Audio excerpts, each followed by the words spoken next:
We received this question. Ever since my anxiety has gotten bad, my sleep has been disrupted, but I've noticed that my anxiety symptoms feel much stronger when I get 6 or 7 hours of sleep than when I get 3 or fewer hours of sleep. Is this normal?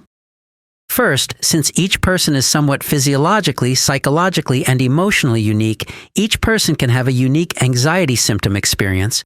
That includes how anxiety affects sleep and how sleep affects anxiety symptoms.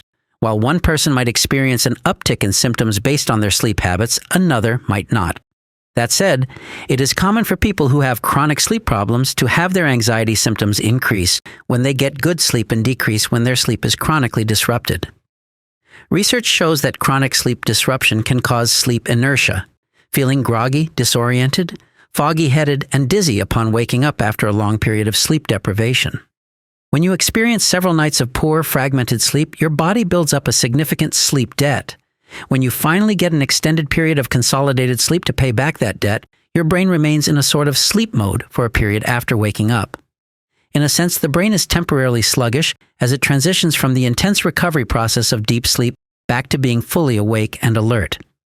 The more severe your sleep deprivation was beforehand, the more pronounced the sleep inertia effect tends to be upon getting restorative sleep. It can take up to 4 or more hours for the sleep inertia symptoms to fully dissipate after a sleep binge following sleep debt. Keep in mind that sleep inertia symptoms can mimic anxiety symptoms. So while catching up on sleep is necessary, the initial payback period can leave you feeling worse before you start feeling better after sleep recovery. Staying hydrated, exposure to bright light, and being active can help shake off the effects of sleep inertia faster. Furthermore, cortisol is one of the body's most powerful stress hormone stimulants. Chronically elevated circulating cortisol levels, often caused by chronic anxiety, are a main factor contributing to hyperstimulation and its symptoms.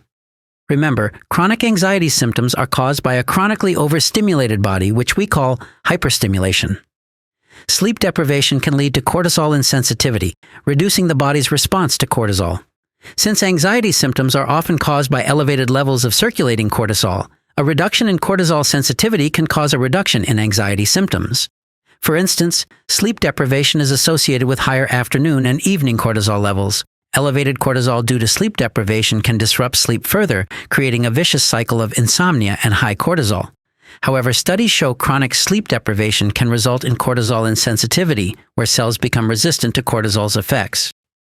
Cortisol insensitivity can cause lower cortisol levels in the morning, reducing overall stimulation and its effects on anxiety symptoms. While acute sleep deprivation initially raises cortisol levels, chronic sleep loss can create cortisol insensitivity, reducing overall stimulation and a reduction in anxiety symptoms. Overall, sleep inertia can cause an increase in anxiety symptoms when you get good sleep after chronic sleep loss, and cortisol insensitivity can cause a reduction in anxiety symptoms when your sleep is chronically cut short. While you might get a reduction in anxiety symptoms when your sleep is regularly disrupted, chronic sleep loss isn't healthy. Getting regular good sleep is best because it's healthier overall and reduces cortisol in the long run. Regular good sleep is one of the silver bullet treatments for anxiety disorder because of its stress-reducing, mood-enhancing, and cortisol-reducing benefits. If you're dealing with sleep problems, Chapter 18 in the Recovery Support area has many articles on sleep and how to restore good sleep naturally.